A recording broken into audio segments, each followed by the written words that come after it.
So I would say one of my biggest takeaways from watching the Cavs play this game was that the Evan Mobley, Jared Allen combination, I spent a lot of time last season on this pod and specifically in Cleveland, really emphasizing that I didn't think the Cavs could play effectively with them both out there. And all of the data points pointed to this. It pointed to the fact that if they had three shooters on the court, I kept saying three. So 1-3-1. 1-3-1, 1-3-1-1, whatever. Three shooters, one point guard, one big. Was waiting for the Cavs to play. The data all backed it up. JB Bickerstaff did not listen to me. He played the two bigs throughout the year. They stumbled over each other quite a bit. They still reached the second round of the playoffs. It wasn't like they were a lottery team. And I was convinced after the year, I was like, they can't, because Mobley and Jared Allen both were extension eligible, and the Cavs went ahead and extended them both for hundreds of millions. Between the two of them, I think it was $350 million. And they gave themselves some wiggle room by doing the Jared Allen extension, as McMahon was going to say. Though. But you're right. Well, but they did it so they could trade him in theory at the deadline if they wanted to trade him. So they gave themselves some wiggle room. No, for sure. But but when it happened, we talked about it. Note about the timing of it as opposed to the marketing timing in Utah. And we talked the other day, you mentioned on Tuesday my story that ran Wednesday on the Wednesday pod ahead of the game on the comparisons between this team and the 2014-15 Warriors, the initial Warriors team, right?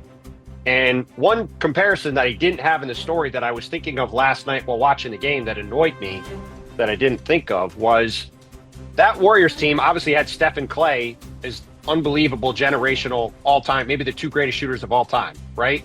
Because they had those two guys, that allowed them to play two non-shooting bigs together a lot. Yeah. And obviously that season, the 2015-16 season, Draymond Green shot like 38% from three. The rest of his career, he's been a middling to bad shooter, right? And they played him next to Kevon Looney, Andrew Bogut, all these other non-shooting bigs. They could get away with it because those two guys were all-time great shooters, and because Draymond Green is a phenomenal passer and could take the ball to the short roll from Steph Curry and make plays.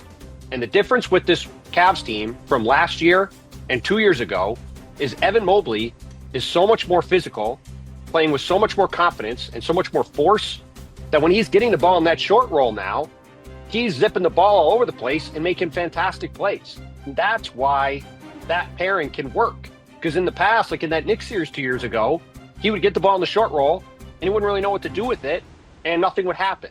And last night, against the best defense in the league, that's a ball-hawking team that's constantly creating turnovers, he's getting the ball in the short roll and hitting Jared Allen for dunks, kicking the ball out for threes, making every great pass. Jared Allen made a bunch of great passes too, and that was the key to them unlocking that defense and getting all these open shots. It was that passing inside, and Evan Mobley's maturation and growth in that area.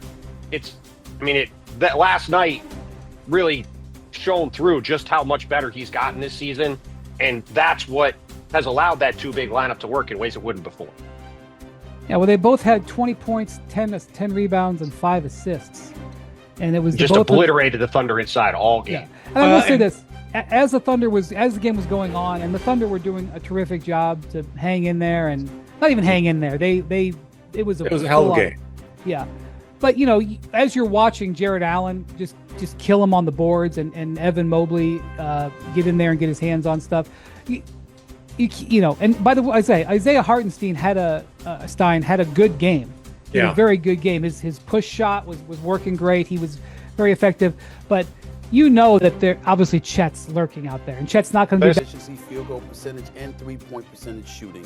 Their net rating second only to OKC. Now, OKC came into this game as the top defensive team in the NBA, and they surrendered 129 points. And this was with Donovan Mitchell having his worst game of the season, 11 points, just 3 of 16 shooting from the field. Jared Allen, this kid Evan Mobley, listen, this brother can play. And when you look at him, and Allen had 25 points, they combined for 46 points, 21 rebounds. I'm looking at OKC and I'm saying, okay, Chet Holmgren is still not back. He's not out there. And you'll definitely need him to go up against a team like Cleveland. But, Wendy, I got to tell you, obviously we don't want to summarily dismiss the reigning defending NBA champion Boston Celtics. We know what they can do. We know they know how to do it. We know they got 2 stars on their squad. And when Kristaps Porzingis being there, if he's healthy in the postseason, we know what that could mean for them. Plus, they all play their roles. We got that. They're champions. And we need to see Cleveland to believe it. But I got to tell you something. They got size in Cleveland. They got athleticism. They've got shooters. They defend. They're exceptionally well coached by Kenny Atkinson. I believe that Donovan Mitchell is a bona fide star in this game. He's big time. Darius Garland is balling.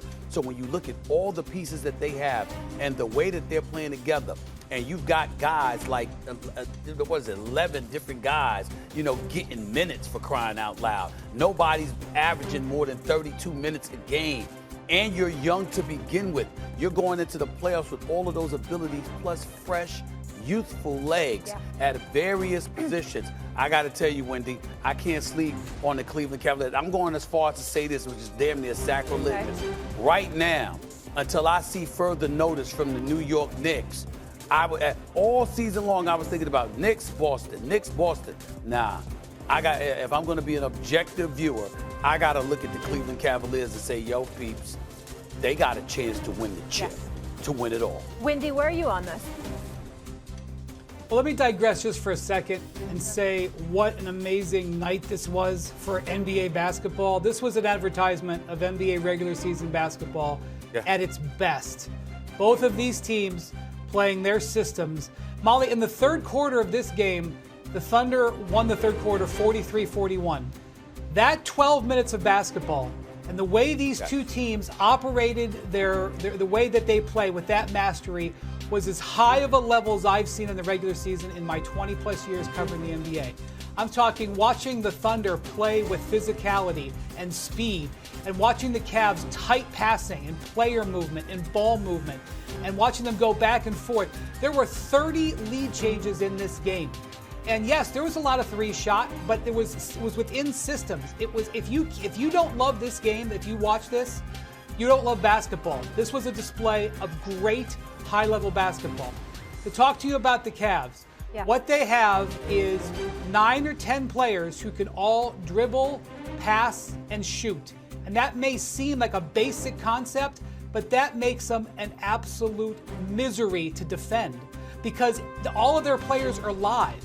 And not only that, the skill level at which Jared Allen and Evan Mobley work together, this was a group that I admit, I thought that they couldn't work together. After last season, I said they are underachieving. They have to maybe consider breaking them up.